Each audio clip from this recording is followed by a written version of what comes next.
خانہ کعبہ میں تانبے کے دو بت تھے، ان کا نام کیا تھا؟ عیساف اور نائلہ۔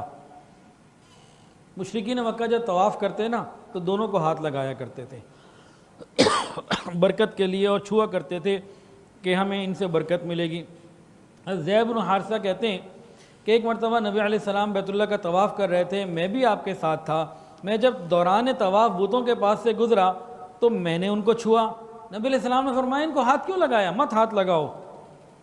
کہتے ہیں کہ میں سن تو لی، لیکن دوبارہ چکر میں جب آیا پھر میں نے وہاں ہاتھ لگایا تو نبی علیہ السلام نے مجھے اور ڈانٹا، کہا میں نے تمہیں منع نہیں کیا تھا؟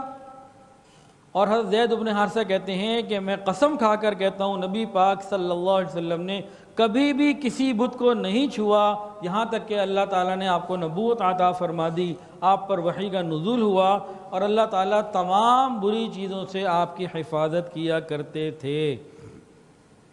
عیساف اور نائلہ کا واقعہ سن لیجئے۔ یہ دو لوگ کون تھے اور ان کو لایا کیوں گیا تھا؟ یہ بت کیوں بنائے گئے؟ عیساف اور نائلہ یہ ایک مرد ایک عورت تھے۔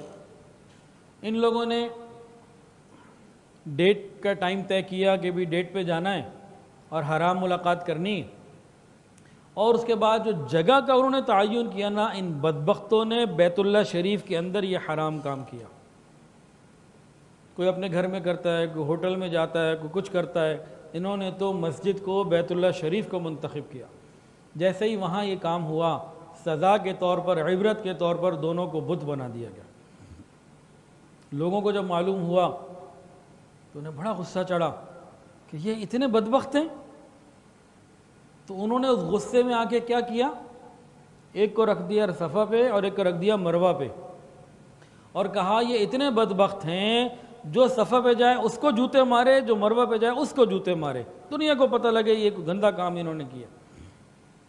تو انہوں نے اپنے زعم کے ان کو سزا دینے کا ایک ارادہ کیا، لیکن اس جذبات میں آ کر وہ ایک غلطی کر گئے۔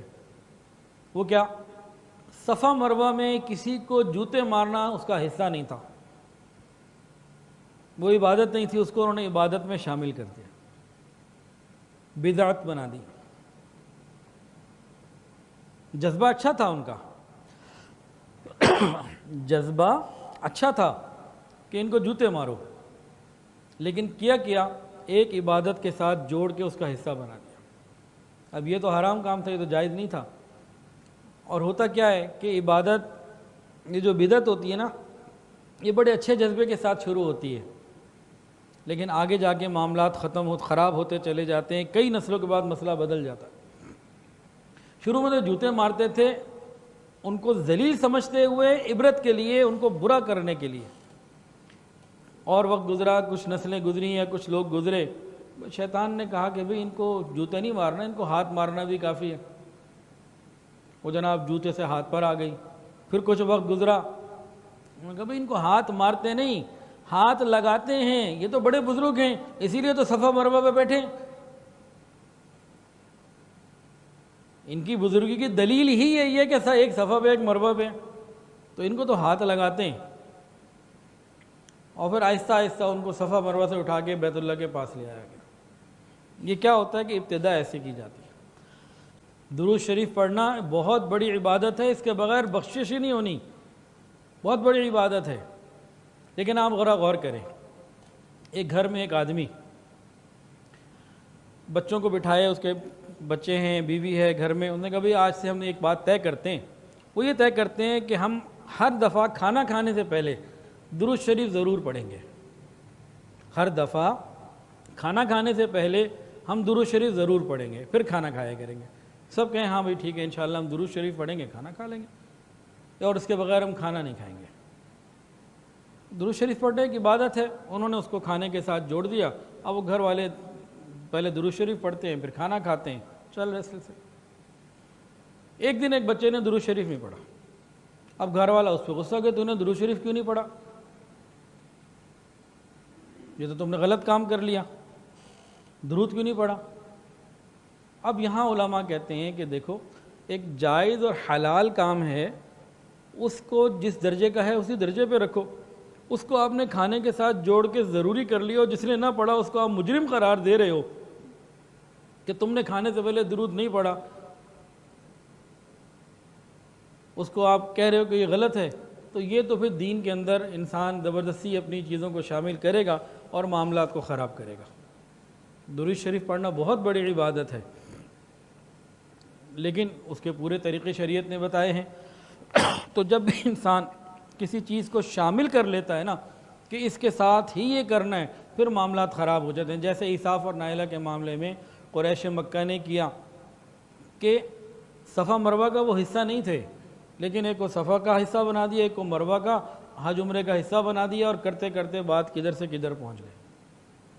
تو اس لیے ہمیں چاہیے کہ ہم اسی درجے تک رہیں جہاں تک رسول اللہ نے ہمیں بتایا، آگے پیچھے ہونے کی ضرورت نہیں۔ ایک سادہ سی مثال ہے،